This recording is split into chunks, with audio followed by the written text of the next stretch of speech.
Assalamualaikum warahmatullahi wabarakatuh.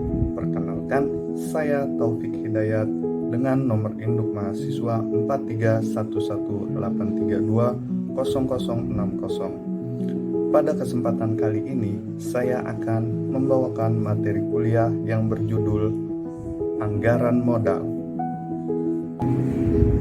Oke, untuk pertama kalinya, pengertian penganggaran modal.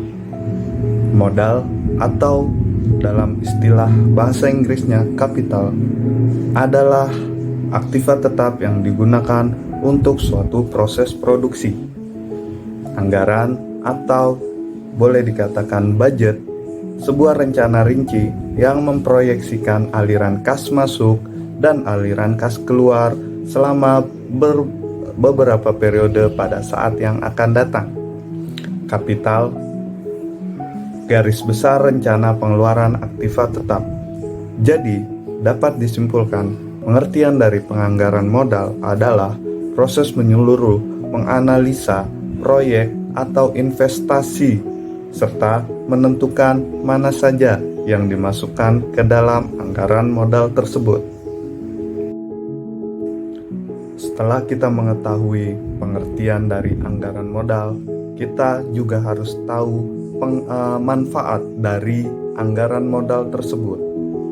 Anggaran modal tersebut dalam suatu perusahaan mempunyai manfaat, yaitu penganggaran modal yang efektif akan menaikkan ketepatan waktu dan kualitas dari penambahan aktiva.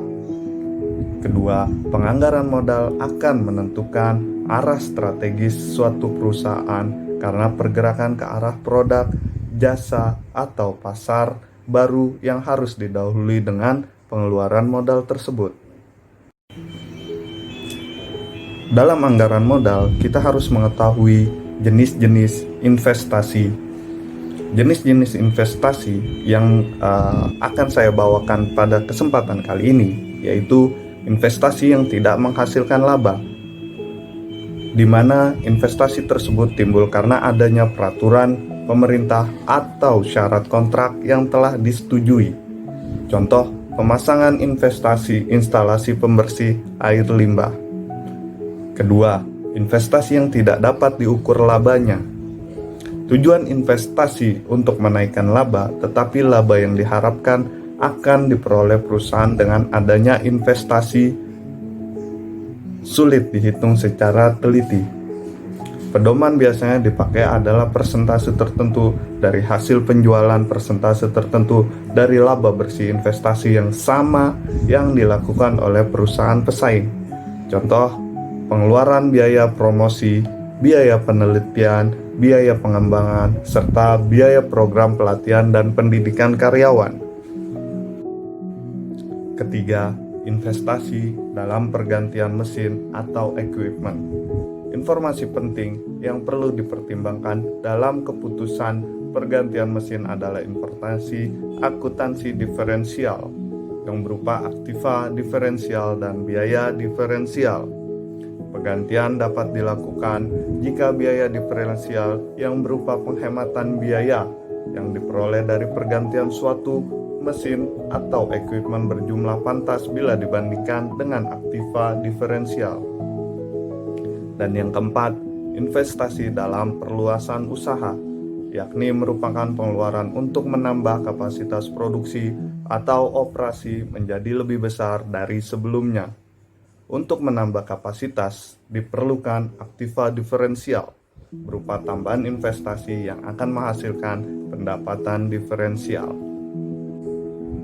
Setelah kita mengetahui jenis-jenis investasi yang masuk ke dalam penganggaran modal, maka kita harus tahu bagaimana tahapan-tahapan penganggaran modal. Yang pertama harus kita lakukan yaitu menghitung biaya proyek yang harus kita tentukan. Kedua, setiap manajemen harus memperkirakan aliran kas yang diharapkan dari investasi termasuk nilai akhir aktiva. Dan yang ketiga, resiko dari aliran kas investasi harus diestimasi memakai distribusi probabilitas aliran kas. Yang keempat, mengetahui resiko dari investasi atau proyek. Manajemen harus menentukan biaya modal atau cost of capital yang tepat untuk mendiskon aliran proyek kas. Dan yang kelima, dengan menggunakan nilai waktu uang, aliran kas masuk yang diharapkan dipergunakan untuk memperkirakan nilai aktiva. Terakhir, tahapannya adalah kita harus bisa membandingkan nilai sekarang dari aliran kas tersebut versus nilai yang akan diharapkan di kedepan harinya.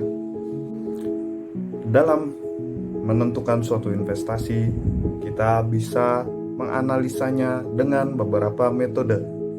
Banyak sekali metode-metode yang digunakan untuk mengetahui apakah investasi tersebut layak atau tidak. Yang akan kita bahas ada 4 metode. 1. Payback period. Kedua, net present value atau NPV. Yang ketiga, internal rate of return atau IRR. Dan yang keempat, profitability index. 1. Payback period method. Payback period metode merupakan suatu metode untuk menghitung nilai pengeluaran suatu investasi dengan menggunakan aliran kas masuk netto proceed yang akan diperoleh di kemudian hari. Rumusnya, PP sama dengan capital outlay dibagi proceed dikali dengan nilai waktu 1 tahun. Dengan kriteria investasi itu baik atau tidak, payback periode lebih dari umur investasi, maka proyek tidak layak untuk dijalankan. Tapi ketika payback period kurang dari umur investasi, maka proyek sangat layak untuk dijalankan. Contoh soal untuk payback period. Proyek B membutuhkan investasi sebesar 120 juta. Proset diperkirakan 40 juta per tahun selama 6 tahun.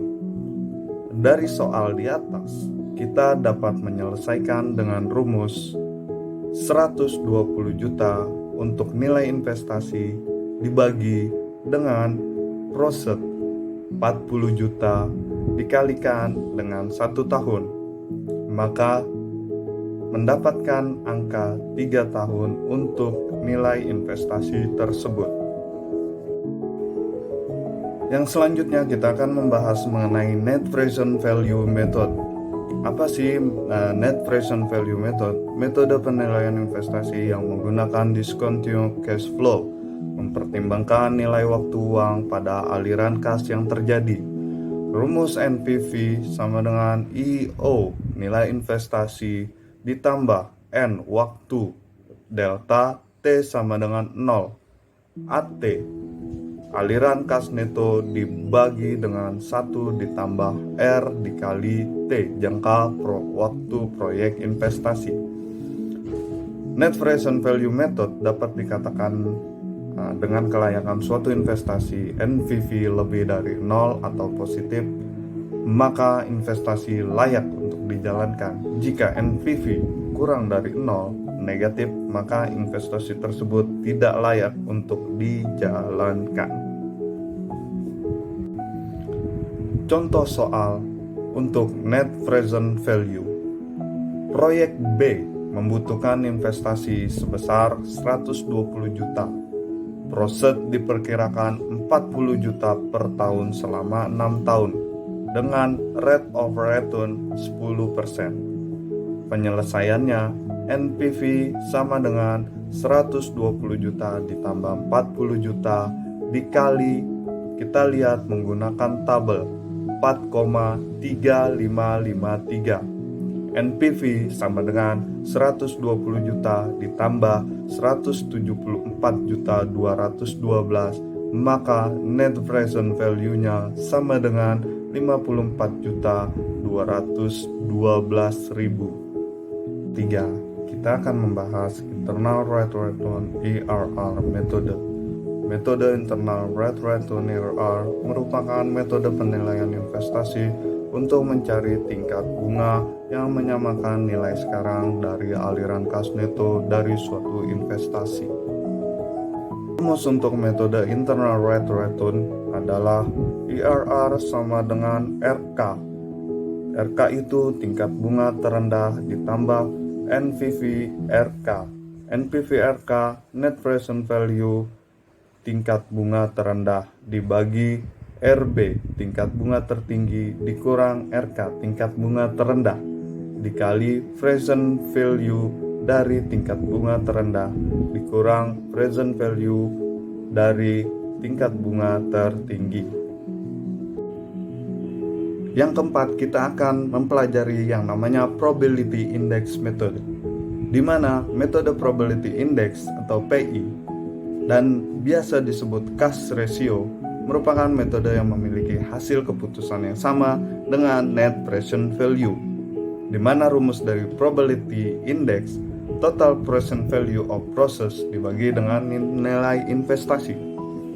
Apabila PI lebih dari 1, maka investasi tersebut layak untuk dijalankan. Sebaliknya, jika PI kurang dari 1, maka investasi tersebut tidak layak untuk dijalankan. Berikut contoh soal probability index. Berdasarkan contoh yang telah kita buat sebelumnya dalam metode net present value, kita akan mendapatkan nilai dari PI, probability index. Dari nilai investasi 120 juta, probability indexnya sama dengan 1,45 jika setiap proses di tahunnya sama.